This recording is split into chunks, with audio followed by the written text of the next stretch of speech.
치킨은 오랫동안 한국에서 대표적인 서민 음식으로 불려왔습니다. 누구나 부담 없이 즐길 수 있고 치맥 문화까지 확산되면서 글로벌 한류 음식으로도 자리매김했습니다. 하지만 최근 몇 년 사이 치킨값은 가파르게 오르면서 이제 한 마리에 3만 원을 바라보는 시대가 도래했습니다. 많은 소비자들은 왜 이렇게 비싸졌나, 반값 치킨은 왜 오래 못 가는가라는 의문을 가질 수밖에 없습니다. 이 질문에 대한 답은 단순한 물가 상승을 넘어 구조적인 원인 속에 숨어 있습니다. 먼저 치킨값이 오르는 핵심 원인을 짚어보겠습니다. 가장 근본적인 것은 원자재와 부자재 비용의 상승입니다. 닭고기 자체의 가격은 계절과 수급에 따라 오르내리지만 식용유, 밀가루, 양념, 포장재, 물류비 등은 꾸준히 상승세를 이어왔습니다. 특히 국제곡물가와 물류비가 오르면 프랜차이즈 본사와 가맹점이 감당해야 하는 비용이 곧바로 늘어납니다. 여기에 인건비 상승이 더해집니다. 최저임금이 오르고 조리 인력 확보 비용이 늘어나면서 점포 운영 부담은 커졌습니다. 배달 시장이 커지면서 배달 라이더의 인건비와 수수료 역시 치킨 가격에 반영됩니다. 결국 점주들은 인건비와 배달료, 원재료비의 삼중 압박을 떠안게 되고 이 부담이 소비자 가격으로 이어집니다. 세 번째 요인은 배달 플랫폼의 수수료 구조입니다. 소비자들이 편리하게 이용하는 배달앱은 사실상 필수 플랫폼이 되었습니다. 하지만 수수료와 광고비, 프로모션 비용은 매출의 상당 부분을 잠식합니다. 점주 입장에서는 배달앱을 쓰지 않으면 매출을 유지하기 어렵고 쓰면 남는 것이 줄어드는 딜레마에 빠집니다. 결국 가격을 높이지 않으면 버티기 어려운 구조가 형성됩니다. 네 번째는 프랜차이즈 본사와 가맹점 사이의 구조적 문제입니다. 본사는 원재료를 공급하고 로열티와 광고비를 통해 안정적인 수익을 가져갑니다. 반면 가맹점은 인건비와 임대료, 배달료에 시달리며 박리담의 구조 속에서 영업을 이어갑니다. 이 때문에 소비자는 가격 인상 부담을, 가맹점은 영업 압박을 동시에 겪는 악순환이 이어지고 있습니다.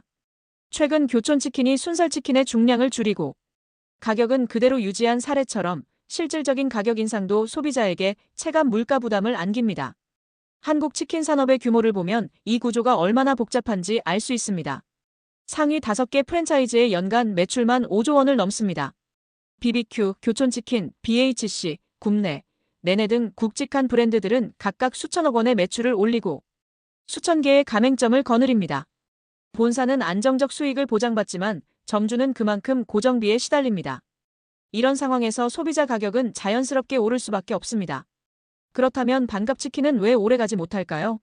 편의점 치킨이나 대형마트 치킨, 일부 브랜드에서 시도한 반값 치킨은 단기적으로 큰 화제를 모읍니다. 소비자 유입 효과도 큽니다. 그러나 원가와 유통 구조가 변하지 않는 한 장기적으로 지속되기 어렵습니다. 반값 치킨은 사실상 마케팅 이벤트 성격이 강합니다. 매장 운영에 지속적인 수익 구조가 없기 때문에 일정 시점이 지나면 사라질 수밖에 없습니다. 결국 프랜차이즈만 돈 버는 구조 아니냐는 소비자 인식은 절반은 맞고 절반은 틀린 셈입니다. 본사는 이익을 남기지만 점주는 고정비 부담에 허덕이는 구조가 병존하기 때문입니다. 치킨값 문제는 결국 구조 개혁 없이는 해결되지 않습니다.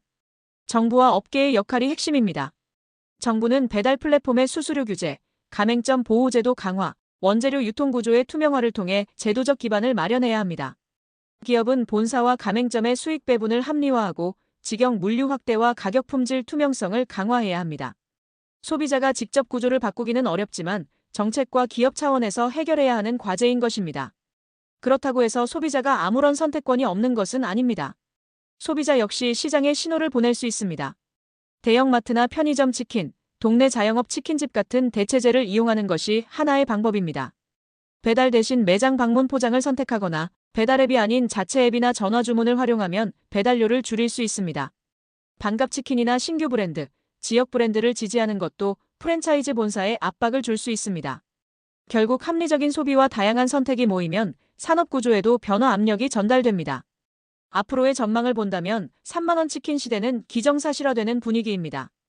배달 중심의 소비 패턴이 유지되는 한 수수료 부담 때문에 체감 가격은 더 오를 수 있습니다.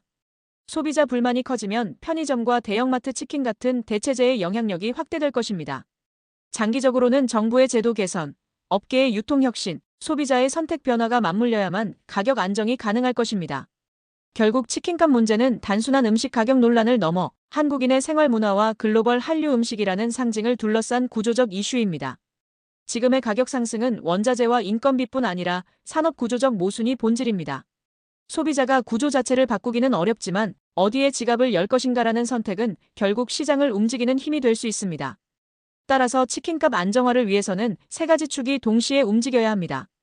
정부의 제도적 개입, 기업의 구조 혁신, 소비자의 합리적 선택입니다. 이 세 가지가 함께 작동할 때 치킨은 다시 누구나 부담 없이 즐길 수 있는 국민 음식으로 돌아갈 수 있을 것입니다. 지금까지 세상 모든 트렌드를 읽어드리는 세상읽기였습니다. 구독과 좋아요 부탁드립니다.